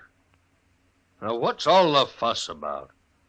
You're playing dumb, ain't you, Daggett? Wait a minute. I don't think he is. Tell me something. Where did you and Miss Daggett meet? Near Denver? Near Denver?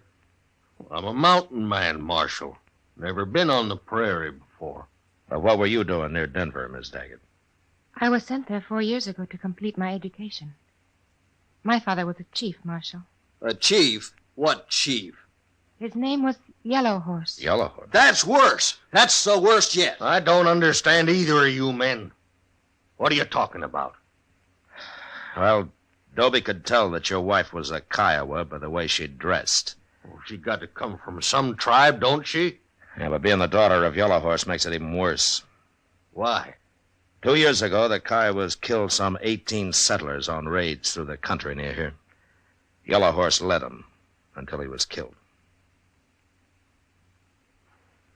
You never told me that. Is that true? I only heard my father was dead. They told me nothing else. Well, what difference does it make anyway? You wasn't on them raids. The feeling's still high against Kiowas around here, Daggett, but you're right. She had nothing to do with them. A Kiowa's a Kiowa, and we won't stand for him in Dodge. Oh, don't be a fool, Dobie. How can you blame her for what somebody else did? I blame that whole tribe, and especially her father. And I won't stand for her being here. She's probably as murdering as he was. Dobie. All right, hold it, Daggett. I'd like to apologize to Miss Daggett for bothering her. Apologize? Let's get out of here, Dobie. Now. No. You come here to throw him out, and you're going to do it. Dobie, I guess I'm a little like Dan Daggett here. I don't like taking orders very well either. All right, Marshal. If the law won't help me... The law won't help you. And don't you try anything else. Now, come on, we're getting out of here.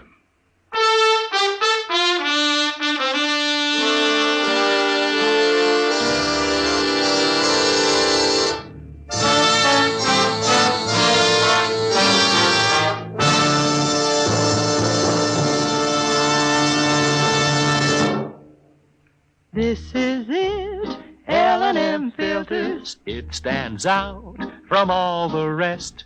Miracle tip, much more flavor. L&M's got everything. It's the best. Yes, L&M is best. Stands out from all the rest.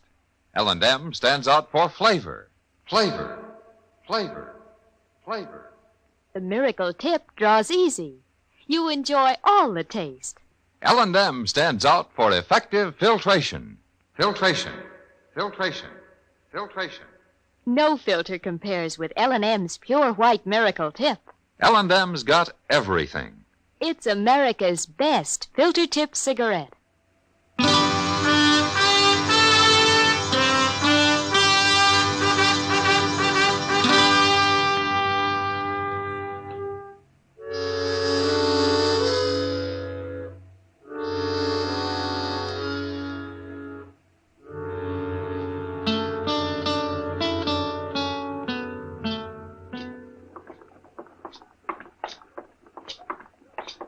Mr. Dillon? Yeah, what is it, Chester?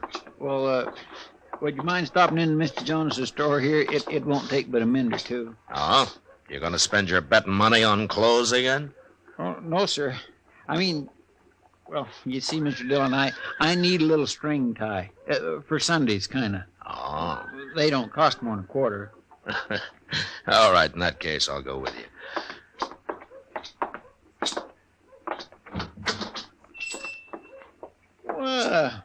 There's Miss Kitty. Hi, Miss Kitty. Hello, Chester. The ties is hanging back over there, Mr. Dillon. I won't be long. All right, Chester.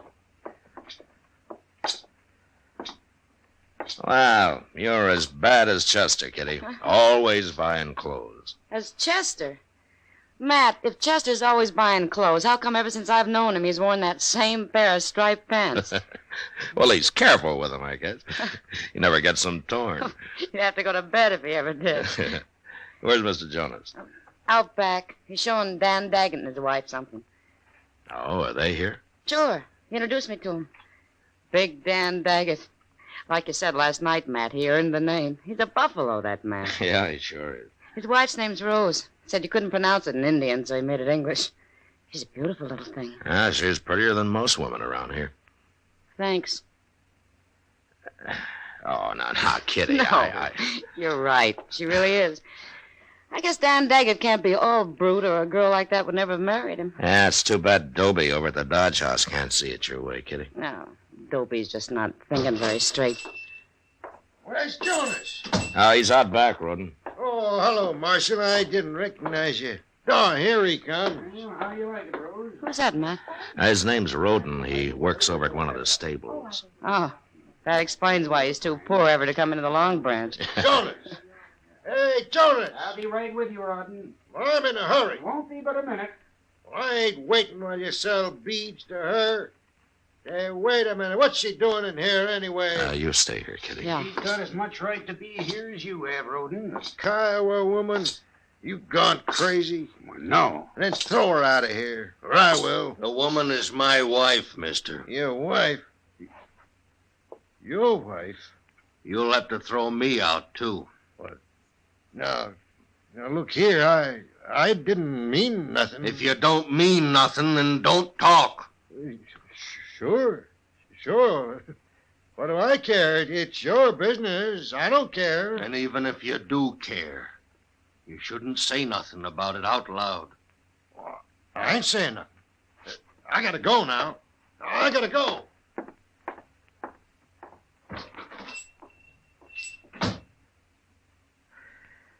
Well, it looks like you handled that pretty well, Daggett. Can't fight every man in the world. No, I guess you can't. And I don't aim to. Long as they don't push me too far. Is Dobie leaving you alone? Oh, he's doing a lot of talking around. He's trying to stir up trouble. But before it comes, we'll probably be gone. Back to Colorado in the mountains. Oh? But Marshal, you come and see us sometime the next day or so. Rose would kind of like that. Well, thank you, Daggett. It'd be a pleasure.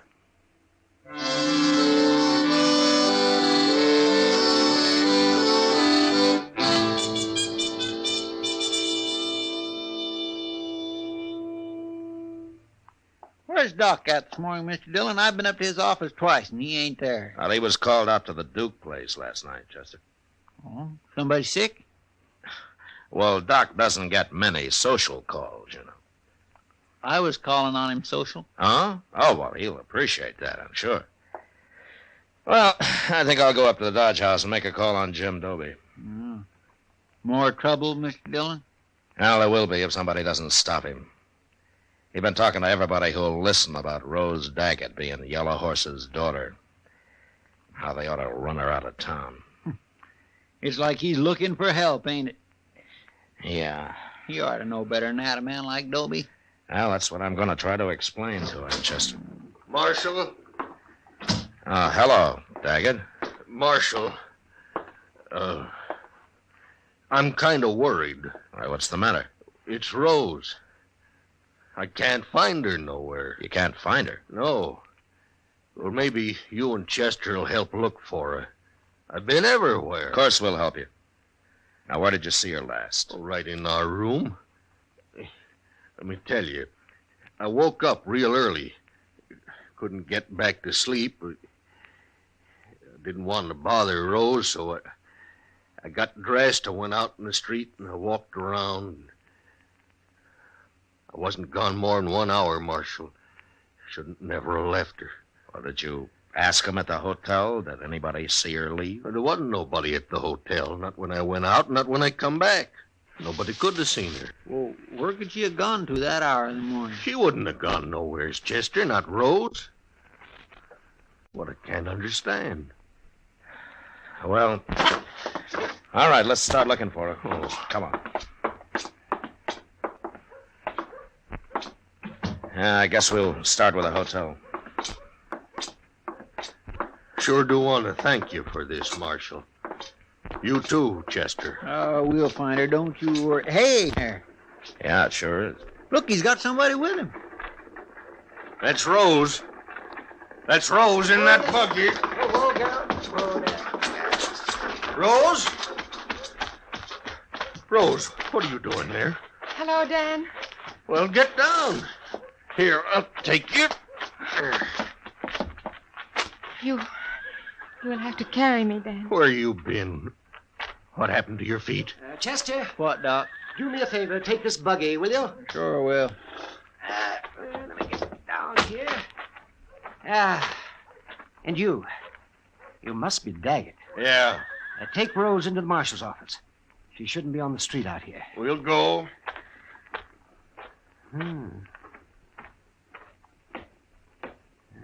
She told me about her husband, Matt, but she didn't tell me that he was that big. Come on, let's follow him. Yeah. Tell me, Doc, what was Rose doing with you? I found her out in the prairie, about 10 miles east of here. Well, what was she doing out there? I'll let her tell you that. Just you stay and sit right there, Rose. I'm all right there. Oh, Doctor, this is my husband, Dan. Well, I kind of gathered that, Rose. Glad to know you, Dan. Yeah. Good thing you come along, Doc. You feel up to telling the whole story, Rose? Mm-hmm. I expect the marshal here will be interested, too. Yes, all right. Good. And then I want you to come up to my office with me. Yes, Doctor. Has she been hurt, Doc? Go ahead, Rose. Tell me. Well, early this morning, I woke up when somebody tied a bandana over my face. Never should have left you alone. Oh, that is foolish talk, Dan. It was not your fault. Go on, Rose. Well, it was two men. They never said a word the whole time. They never talked once. But they carried me out the back way. And then they tied me onto a horse and led it way out into the prairie. They finally stopped and took me off and untied me. And then they took my shoes away. And they rode off. Finally got the blindfold off, and I walked and walked till I saw the doctor's buggy coming.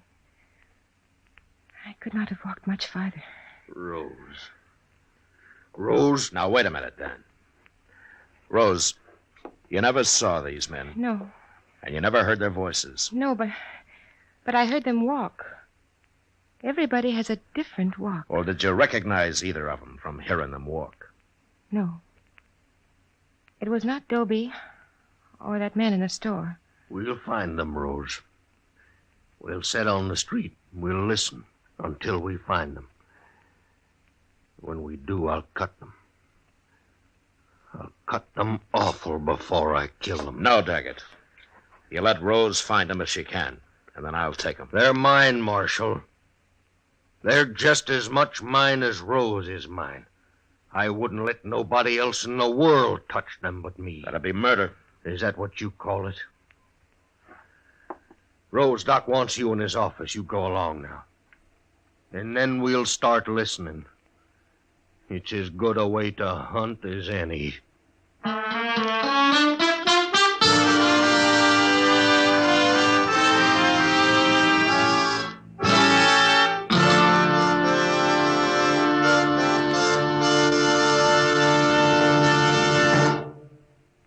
L&M is best. Stands out from all the rest. L&M's got everything. Everything? Everything. Best flavor? L&M stands out for flavor. The Miracle Tip draws easy. Lets you enjoy all the taste. Best filter? L&M stands out for effective filtration. No filter compares with L&M's pure white Miracle Tip for quality or effectiveness. Best tobaccos? Highest quality tobaccos. Low nicotine tobaccos. L&M tobaccos. Light and mild. Every way, L&M is best. Stands out from all the rest. They've got everything. King size or regular, L&M is America's best filter tip cigarette.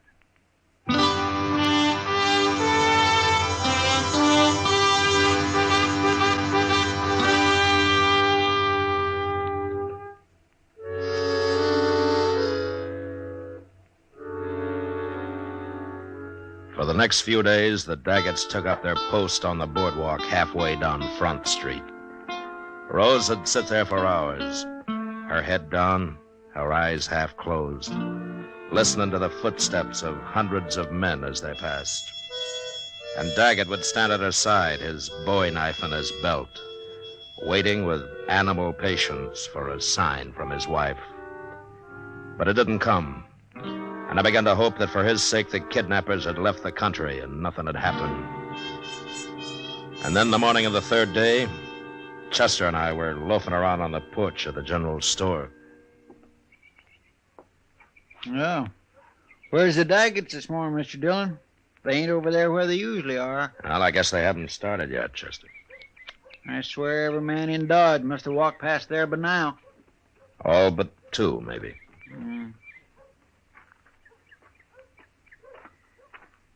Morning, Marshal. Chester. Hello, Mr. Dobie. Dobie? I'm looking for the Daggetts, Marshal. You seen them? No, I haven't, Dobie. But Dan Daggett isn't taking things as easy as he was. If I were you, I'd stop looking right now. Doc told me what happened, Marshal. Doc did, huh? Well, he knew nobody else would, so he took it on himself. What for? For my own good, the way he put it. Well, did it do you any good? Made me mad. Mad at myself, mostly. Marshal, I've been a fool. Hey, Mr. Dillon, there's Rose now. Huh? In the street there.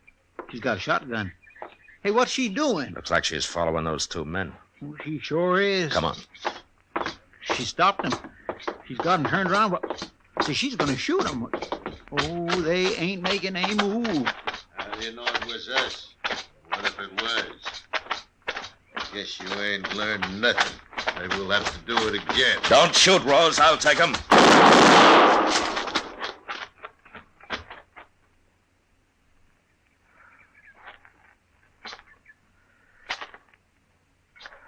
All right. Give me the shotgun, Rose. It is empty, Marshal. Why did you do it? I'd have arrested him. Dan would have found a way to kill them, even if you had. They're dead, Mr. Dillon. Both of them. Who are they, Chester? I never saw them before in my life. A couple of strangers, I guess. Rose! I'll go get somebody to give me a hand. Rose! Was that them? Why didn't you tell me? What'd you run away for? Why'd you kill them? They are the ones, Dan. How'd you know? Where did you spot them? They walked past our table while we were eating breakfast. You said you was going up to our room. I did go. Long enough to get the shotgun. Why didn't you tell me? Why'd you have to kill him? I could not see you hang for what happened to me, Dan. I'd have gladly hung for it. Anything's better than your going to jail. I will not mind, Dan. It'll kill you. I won't let it happen. It ain't right. Don't try to take her, Marshal. Don't you try. I know how you feel, Daggett. But I've got to arrest her. Rose has got to stand trial. What'll they do to her? Well, I don't think there's a judge in Kansas who'd convict Rose for what she did under the circumstances. Marshal Dillon. Yes, what, Dobie? I got to say something, Marshal. All right, say it. Them 2 men she killed. I just looked at them, and I don't know who they are. But I've seen them. So? I seen them the other day when I was talking the way I was. They heard me. They was listening. Go ahead. Well, I just had to tell you that. I don't feel very proud. You're the one that ought to go to jail, Dobie. That's what I'm trying to tell you, Marshal. It's mostly my fault. What happened to her and this killing and all. Well, you've learned something now, anyway. Only there's nothing I can do about it. It's too late. I feel like hiding. Mr. Dobie, Yes, ma'am. would you walk back to the hotel with me and my husband? Thank you. I'd be proud to.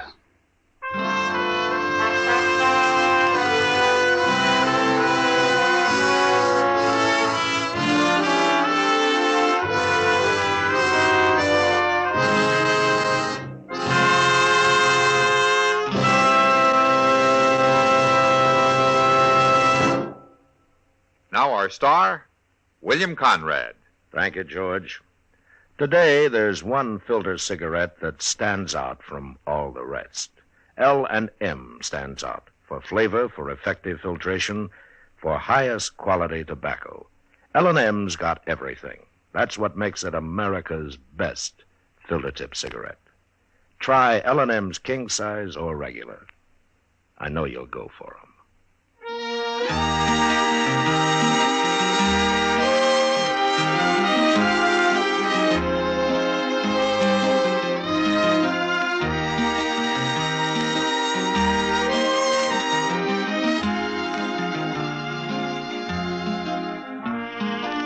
Gunsmoke, produced and directed by Norman McDonald, stars William Conrad as Matt Dillon, U.S. Marshal.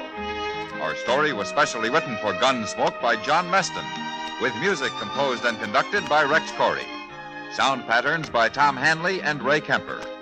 Featured in the cast were Lawrence Dobkin, Harry Bartell, Lillian Baeff, Clayton Post, and Joe Duval. Parley Bear is Chester, Howard McNear is Doc, and Georgia Ellis is Kitty.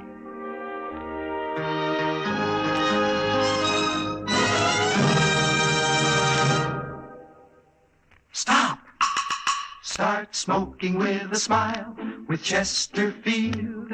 Smiling all the while with Chesterfield. Put a smile in your smoking, just give 'em a try. Light up a Chesterfield, they satisfy. Put a smile in your smoking. Next time you buy cigarettes, stop. Remember this. In the whole wide world, no cigarette satisfies like Chesterfield.